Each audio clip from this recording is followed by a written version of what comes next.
你敢信？近日 BBC 记者在讨论中国雅鲁藏布江超级水电站时，难掩激动之情，频频手舞足蹈，直言这是西方难以想象的超级工程，中国用实力刷新了人类基建天花板。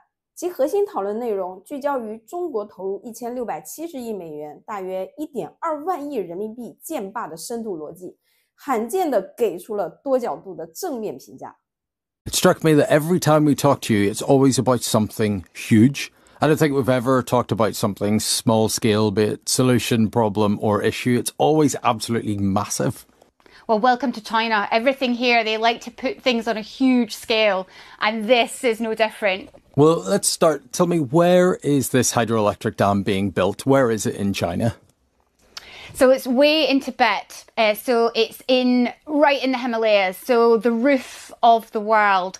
And so when it comes to a project like this, not only can it argue that it will be providing electricity for Tibet, it will be providing jobs, construction jobs, good high-paying jobs, but it's right on that Himalayan plateau. So you're looking at high mountains where the glaciers melt and form these huge rivers, and it's right near the India-Bangladesh borders as well. So when it comes to how contentious it is, it's not just about within China, it's also with its neighbours. Right, well, I've been hyping this dam and its size up from the start of the programme. Give me the numbers. You said they've been pumping money in. Give us the stats. World's largest infrastructure project, $167 billion they will spend on this. So it is absolutely huge. But the other numbers, so this is about a 2,000 kilometre river. That's just about, 1,200 miles. And it doesn't just flow, it actually drops. And this is the thing I love about this project. So it's a massive Grand Canyon and it drops about 2,000 metres over 30 miles. And that is where they're going to harness the flow and the energy of the water. Now, they seem to have learned from previous projects. So what they're not going to kind of try to hold the water back, they're also going to tunnel through this canyon, and basically it's less of a dam and more of a tunnel.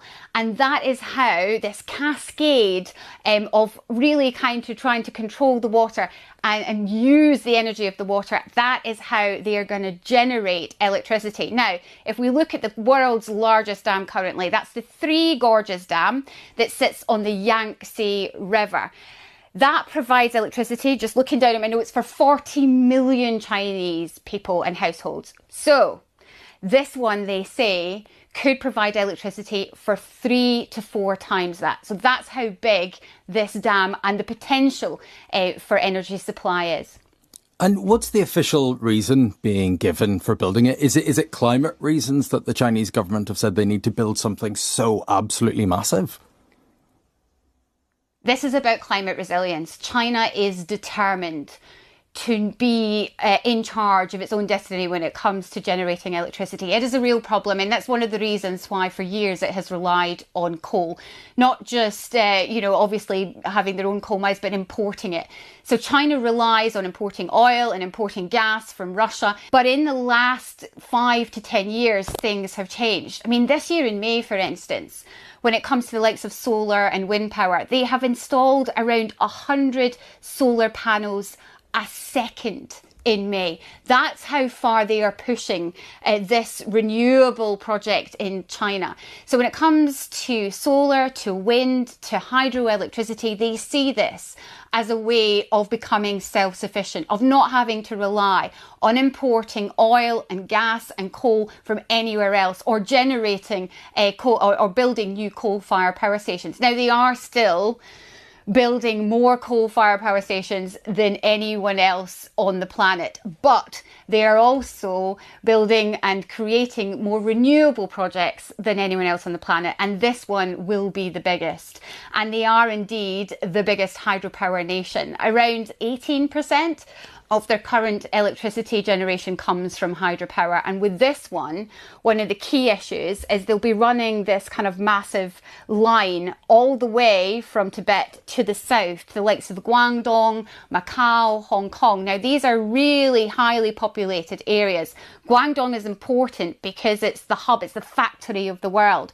If you looked around your home, there's probably something in there that has come from Guangdong and been made in Guangdong, from your sofa to your perhaps a kettle. It produces all of these major things, but that is electricity thirsty. It really needs power. And so this dam will have a massive pipeline that will run all the way from the dam to Guangdong to help power this region.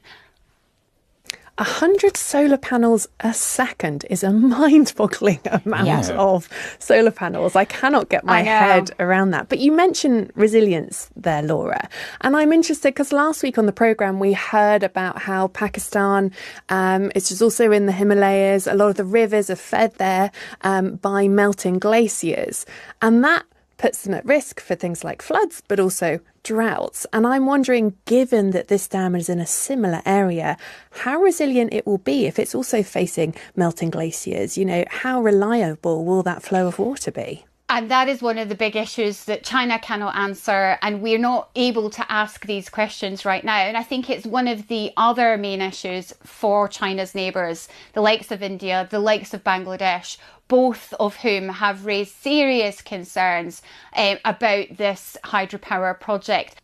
China has said that this is an ecological project, that they are looking at these concerns, that there is no need to be worried, that this is the project of the century, that there will be benefits for everybody, that it will prevent flooding in various regions.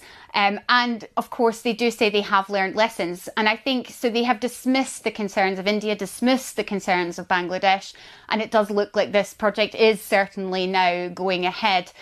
So I think when it comes to this kind of statement, China will not bend. I mean, we've touched upon the incredible amount of renewable energy that's being installed in China.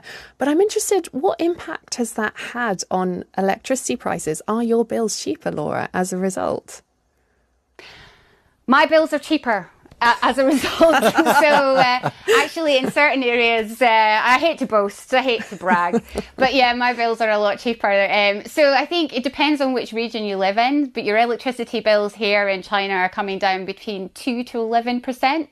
I think in Guangdong this year, the province that I talked about, this industrial hub, the factory of the world, I think it's come down by about 8% in the last year alone. So the renewables that they're pushing towards are having an effect. I do have to keep emphasising there are still a large number of coal power stations on the side of all these renewables, which many environmentalists are concerned that they're still building these power stations. But on the other side, when you travel from province to province, you see fields of solar panels.